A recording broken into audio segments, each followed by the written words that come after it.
kakuan, maka 7 minutes. So ganyan ang kaadlawon, ganyan na pa po nina okay. Ganing ihimo no. So akong uluhan sa akong i-share karon mo kining gingon ang gahom sa pagkinabuhi sa pagpasaylo. So that is forgiveness gyapon may son. Pasayloa sama pagpasaylo sa Ginoo kanimo. Magpailog kamo sa usang usa ug magpasaylo ay kamo kun adunay kasuko batok sa uban. Pasayloa sila sama sa pagpasaylo sa Ginoo kaninyo naa sa Kolosas 3:13. So nganong importante may igsoon nga magpasaylo ta?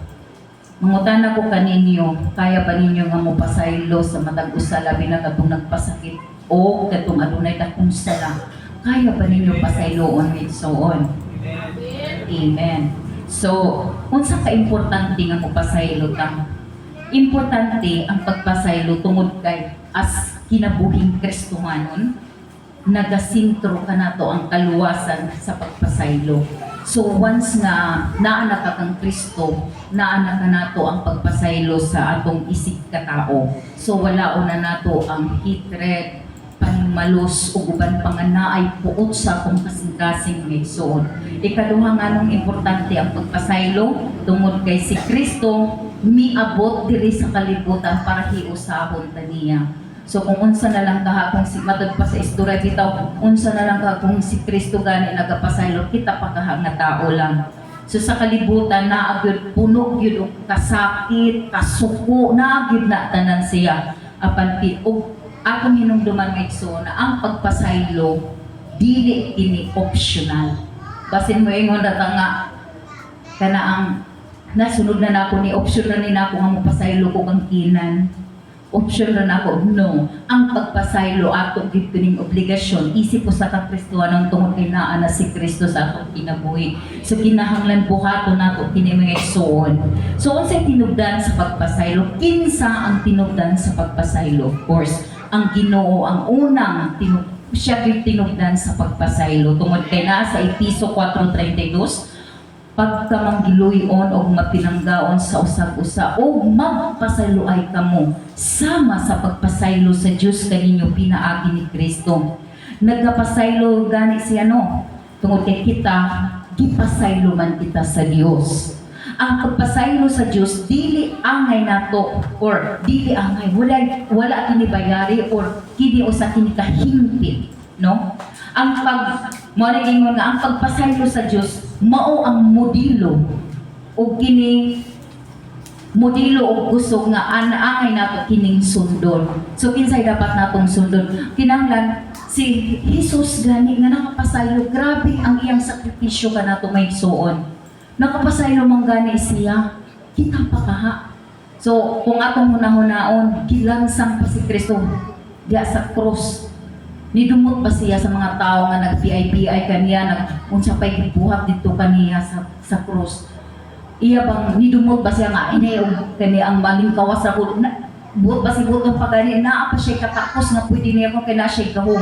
Apan wala niya gigamit tungod kay gusto niya mapakita niya kanato nga iya ang atong mga sala, iya nang iula dito sa cross. Pinaagi sa iyang pagpasaylo kanato. So unsa man gayud ang pagpasaylo? Ang pagpasaylo usa kini ka desisyon. Dili kini nga optional sa ako nang gingon. Ang pagpasaylo sa kadesisyon, din usa sa kini pagpagawas sa atong mga higwaos. Alatis dingi, ugnay imong kanang nakasulod sa simbahan, nakikaligut-gut ani nga tao. Feeling ba nimo kanang napay freedom o napay peace of mind? Kung kana ang napay kanimo ang kaligut-gut sa imong kasing-kasing. So, kining pagpasaylo may igsoon, usa sa importante ni siya kay mahipagawas ka. Mahipagawas gikan sa kaalipot sa ni kaligut-gut sa imong kasing-kasing. Di gyud lalim, dili gyud sayon ang pagpasaylo sa mga sa imong isig kataw labi na kung ang iyang kanang ganiyang gadong kaning sala grabe na labi na kung mao na ni suspect sa pagpatay sa imong amahan. Kaya ba na nimo pasayloon pero moabot na ta dinha mga igsoon? Kaya gyud pinagi sa grasya sa Ginoo. Ayaw kamo panimalos ihatag kini sa Dios na sa Roma 12:19. So, ang pagpasaylo, dili magpasabot nga walay kasakit. Pero dili na ikaw ang kontrolado sa kasakit. Pinsan na may magkontrol ang Ginoo na may suon. So, mo nang kung naaman tay mga kalagot sa atong kaubanan, kalagot sa isip kaingon, atong pasayloon, kay kini, makatabang rapod kini ka nato, natay peace of mind. Og napod tay, mahipagawas na ikaw, gikan sa kalipot-pot o kangit-ngit sa imong gipati, sa imong kasing-kasing. So si Jesus modelo sa tinuod nga pagpasaylo. Amen? So, nasa Lucas 23:34, Amahan, pasaylua sila kay wala sila kabalo sa ilang gibuhat. Sama sa akong giingon kanila, kanina pa, nga bisan si Jesus nag-antos dito sa cross, iya gyapon tang gipasaylo may son. Tungod kang iyang kamatayon sa cross, mao ang dalan padulong sa kaluoy sa Dios. So, kung si Jesus nakapasaylo, samtang nasakitan siya dito, grabe ang paglansang, nakita niya kung kinsa. Ang mga tao nga, matud pa, maugyoy tuburan sa iya sa paglansang kaniya. Pwede gyud niya gyud ko anon, pero on sa iyang gibuhat, wala kini niya buhatan nga manimalos siya. Hinunua, gipaagi pa niya ang iyang gugma, iyang gipakita nga rin kanato aron lamang gyud nga mahimong modelo siya para makita po nato nga si Jesus gani ang kapasaylo kita pa nga tao. So mo nang naano na sa akong kasing-kasing. So unsa may mga kayuhan sa pagpasaylo? Mo na ni kagawasan espiritual. Tising yung musulod ka sa simbahan na mo nagingon na ho nga pag-ari nimo diri ang imong espiritu. Mora ba gyud nay pinakuan mo kung kanang ganing napay useless gyud ang tanan mo simba ka nga napay kaligot-got. Uy nahita po na sa ako na po. Katong una pa to.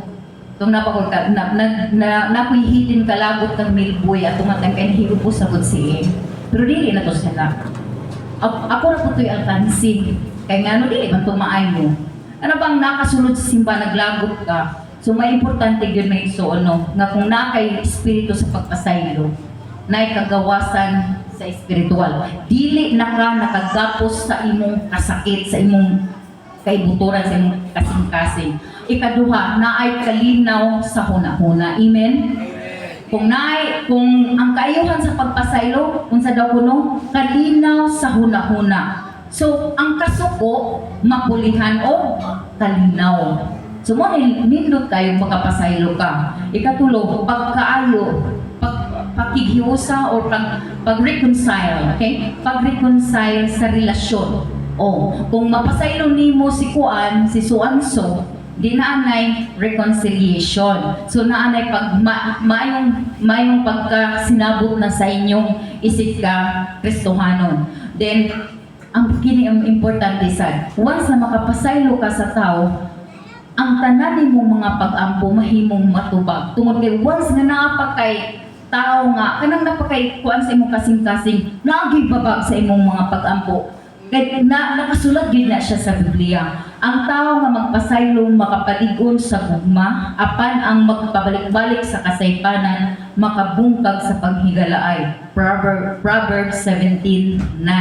So kadtong tubag sa pag-ampo, ang dili magpasaylo makababag sa imong pag-ampo. Naa sa Marcos 11:25, tinuod yun na may igsuon. So, kay katong sa una ng mga panahon, ato man yun ni mahisgutan po, kung ang akong na-experience, tani ato nga, suko gid ko. Labi na suko gid ko sa mga tao nga kaning gikuanan ang akong kamaayo, ang akong trust. Gi-scam ko og maayo. Kung ibot masibuton, moingon ang gyud ko nga kalami ba lamang gyud ko anon, pero andi ay mao nang wala tay blessing tungod kay naa pa day sa akong kasing-kasing ang kanang wala pa na og ipasaylo. Nadumduman na ko lagi katong si Pastor Jenkins, ana siya forgive the people. Ana siya forgive the people to who hurt you. So, ko nga aw nano aday kong pasayloon. Unsa na lamang tong akong mga milyones nga ilang gipanghulam sa akong nga wala nila balika. Ang ibanay pa na ilan ang gipangbukod, bisang gani imong utang nga 2,000 pakaulawan na kaana, ako milyon pero wala man ako gibuhat lagi sa ilaha. Ana gani. So say ko na ingana lang day kasayon pasayloon ra. Pero andi ay kinahanglan gyud nimo pasayloon ang tao nga nagabuhat og daotan kay ang tanan po din mong mga pag-ampo mahimong babag. Naay babag kung naay hatred ang imuhang kasing-kasing. Nakasulat Marcos sa to Marcos 11:25 tubag sa pag ang dili pagpasaylo makababag sa imong pag-ampo. Nasa Marcos tinuod gyud ay ang kadaot sa dio unsa po yung mga kadaot sa dili pagpasaylo na po di kadaot kung nay kaayuhan na po kadaot sa dili pagpasaylo. Mateo 6:14-15 kung kamo magpasaylo sa uban pasayloon pud kamo sa inyong amahan sa langit apan kung kamo dili magpasaylo dili pud kamo pasayloon. Kinsa may dili mo pasaylo sab sa imo ang Ginoo. So mo nang kinahanglan kung kita mo pasaylo sa isig ka tao kinahanglan kung kita na dunay tao nga nakasala ka nato ako gid kining pasayloon aron pasayloon sa kita sa Ginoo. Ang kasuko og kalagot makagapos sa imong espiritu gaya na sa ako nagiingon kaina. Dili makalihok ang Espiritu Santo sa kasing-kasing nga puno sa kaligotgot, nga puno sa kasuko. So ang dili pagpasaylo makaguba sa imong espiritual nga kinabuhi. Amen? So importante gyud mga igsoon ang pagpasaylo. So ano na yung mga practical nga lakang sa pagpasaylo na ang gihapon unsa man una ilhon ang kasakit. So nabaw naman ka nga sakit yung pasaylo. Kaya ba nila ako? Pero unsa gingon? Ato hanon i-acknowledge. Kung baga pa, sige i-embrace na lang nato. Bisa maka-aware na ta nga sakit yun ang pagpasaylo. Pero practical way para ato ba madali ra nato nga kanang unsa ang pag-akseptar nga makapasaylo ta sa usa ka tawo. Ilhon nato nga ang pagpasaylo sakit gyud siya daw ato pero no choice ta kay matod pasagingon pa nato ang pagpasaylo dili kini optional. Ikadua, isalikway ang katungod sa panimalos o kana para madali ra ta makapasaylo sa isa ka tawo. Ayon na sa una-una na makabayos ra ko. Sayop dahil na expression na ba na nato na makabayos ra po di mo pero dili dahil na mayo mga igsoon. Then kini number 3 pag-ampo para sa tao mo katong nakasalan nimo iampo nimo kaya ba na nimo? Kaya nabuhat na nako Lord pasaylo si kuan Lord kay kanawe na siya kasayod ako na nabuhat pero mas mayo gid na kamo po ninyo po nang buhaton may igsoon kanang iampo na lamang ninyo ang mga tao nga nagapasakit kaninyo di ba Millicent na feel man nimo nga ang imong classmate no gingadto ka iampo to di ba kanang bulihon ka iampo nga Lord pasaylo although di kay lalim nga magpasaylo ka nang imong iampo tong mga taong makasasala pero maura na yung way para nga puno mo na ang pagbuli sa imo. Then butani og limitasyon ang relasyon kung kinahanglan. Then buhata balik-balik kung kinahanglan sa buhata kung balik-balik ang pagpasaylo. Basin ka isa ra sad ka mo pasaylo halimbawa nakasaya si Miles sa imo. Pasayloon ko kuman sa sunod na dili. So kinahanglan balik-balik ang pagpasaylo. Imo gihapon pasaylo kung nakasaya si Miles sunod. Pasaylo ang gihapon kay nakabutang sa Biblia. Buhata balik-balik ang pagpasaylo kung kinahanglan dili ra kung kaisa. Kay ang pagpasaylo proseso man gid na siya pod. So nasa Mateo 18:21 medros kapilaman kuno ka magpasaylo hangtod sa kapito. Sa na 77 times. So dili lang kung kaisa ra ka mo pasaylo. Now, ang pagpasaylo dili lang dili lang sa buhat apan kinaiya kini sa Kristohanon. So kining as a Christian mo nang gining atong kinaihan characteristics na gining nato na kinahanglan gid ta kay naa naman ta kang Kristo kinahanglan ako nang exercise ang forgiveness. Ang kalibutan na ginahanglan makita ang gugma nga nagapasaylo ka. So kung wala po kay gugma sa pagpasaylo, gawang nagyahapon. So kinahanglan kung magpasaylo man ka sa imong isip kaingon, kinahanglan ipakita po nimo nga kana with feelings or with love. So si Jesus mingon, mailan kamo nga akong mga tinun-an kung kamo maghigugmaay. Juan 13:35. So makita ni Jesus nga ako kining mga anak kay nakita man ako nga kini sila naghinigugmay. So kung unsa may mga pag-ampo para lang yun nga kana ang ma-overcome nato nga dali na ta makapasaylo. Ako yan po na Lord, tabangi ko Ginoo ana. Tabangi ko Ginoo nga makapasaylo ko sama sa imong gibuhat kanamo nga ikaw ang among modelo. Kami tao ra kami Lord. Himua Ginoo nga makapasaylo gid kami nga himpit sa mga tawo nga nakasala kanamo.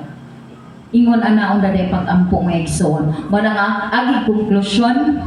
So kinahanglan nga magkinabuhita nga mapinasay luod. So wag tango nato ang atong kasing-kasing nga adunay pa ay mga aligut-gut batok sa atong isig kaingon. So kung katong mga tao nga naka-experience nga na ay nagbuli sa ato, na ay nagyapak sa atong pagkatao, pasiloon nato gihapon to sila. Tungod kay wala man sila nasayod sa ilang gibuhat. Although na imong expression na pasayloa sila tungod kay wala sila masayod, nasayod gud na sila, pero ingana lang gid ang ilang kinaya. Pero ato na lamang iampo nga ang tanan nilang gibuhat makaanggo sila nga dili gyud sakto nga buhatan kina dili mayo din ikaw imong i-open ang imong kasing-kasing aron adunay blessings nga imong madawat. Iampo nimo sila o pasayloon nimo ang tanan nga nakasala. Mao lang to. Daghang salamat.